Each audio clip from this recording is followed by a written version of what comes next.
Good morning, gentlemen. We're on our 69th segment of the Think Before You Speak series, the laws of Shemirat Halashon with clarity and a few stories. Leilu Nishmat, the Chafetz Chaim Zechet Tzadik Lebracha. Leilu Nishmat Luza Liza Bat Henriette and her children that passed with her in the fire. Ruach Hashem Tenichena Began Eden. These halachot are dedicated for all those in Klal Yisrael who need refuah shlema. These halachot are dedicated for our Bnei Chabura. Hashem should bless them with Banei Chayim Zonei Reviche, all the Yeshuot that they need. And these halachot are specifically dedicated for the Yeshua Gdola, the Shmira Ma'alya, the Hatzlacha Gdola of Chaim Davido ben Chayesar. Okay, today the halachot titled The Protest. Now, I don't know if you remember this, but over the years, there were different times in school that the yeshiva came up and decided to either give school on certain holidays where other schools did not have school on those holidays. You remember those days? And right away as a kid, especially in high school, you said to yourself, oh my gosh, I cannot believe it. Everybody else has off except for my yeshiva, right? And you think to yourself, this is ridiculous. We're going to protest. There's always one kid. We're going to protest. We're going to go to the principal's office. We're going to set up a protest outside his door, and we're going to picket his office until he lets us off like every other yeshiva. You show me one time those protests got anywhere. But in the mind of a kid, especially a teenager, what do you mean? It's not right. So I want you to picture this. Here you are with all your friends. Everyone riled each other up. And now they're marching down the hallway. And they're already yelling and screaming, getting each other going. So like this, everyone is really nice and fired up. So when the principal walks out, he's going to walk into a mirage of anger. Like this, he'll really see what we mean business. They come up to the principal's office and they knock on the door, and it's not a light knock either. The principal comes out and everyone starts attacking him. What kind of business is this? Every other school has off. Why do we have school tomorrow? It's crazy. It's a legal holiday. What's going on? And they're really lacing it into him. The principal says, whoa, guys, everybody, relax. He gives a scream. Stop, everybody. If you want to talk to me, I'm ready to talk to you. But if I have everybody at once, I can't hear nobody. You remember that? He turns to one boy in the group who looks like one of the leaders, and he says, okay, listen, Chaim, could you tell me what is it that everyone is so worked up about?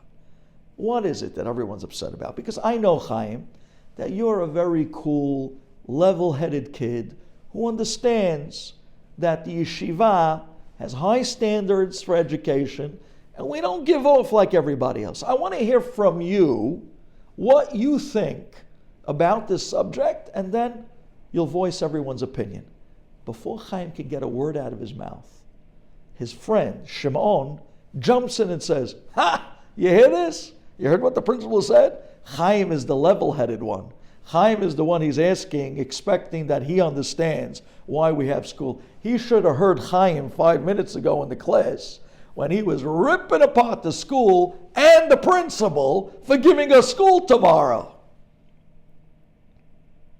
Just then, Shimon was over terribly on Rechilut. Because now he basically told the principal what Chaim said about the school and the principal for giving school tomorrow, and now he's going to cause bad feeling, Rechilut, between the principal and Chaim. But wait, there's a bigger chidush here. Not only is that Rechilut, but he said it right in front of Chaim. And you might have thought, maybe, Rechilut is when it's behind the guy's back. But if I'm saying it right in front of his face, that's not Rechilut, because hey, he's also complaining. The answer is no, that Rechilut is prohibited, even if what you're saying is 100% true, number one. And even if you're saying it in front of the person himself, who you're claiming said or did something against the person you're talking to, and the guy's standing right there, the guy who you're talking about, still in his presence, it's rechilut anyways. Because now, due to what you just said, the principal is going to be very upset at Chaim. And you're going to cause that ill feeling between two Jews, even if you said it in his presence. And by the way, you might not see this coming, but even worse, if you went now and said in front of Chaim, you said to the principal that you should have heard him 5 minutes ago, how he was really degrading you in the school about giving us school.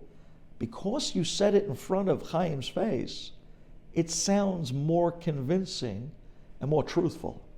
Because now, why would you say it in front of the kid himself if it didn't happen? So now, it's not just rechilut, but it was done in a way where it's more convincing. So it's going to get the principal to really be upset at Chaim even more because you said it in his presence.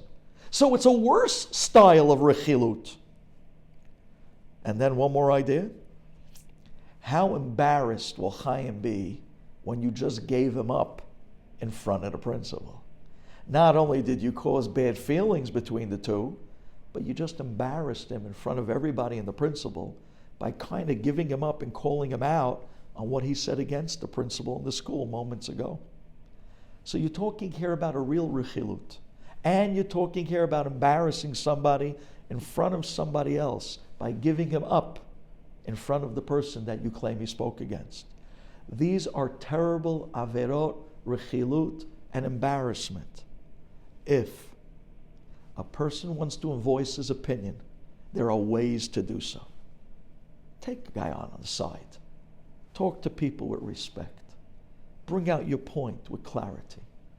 And ask the person to be good enough to hear your side of the story. If the world would look like that, we'd save so many issues. Thank you for listening.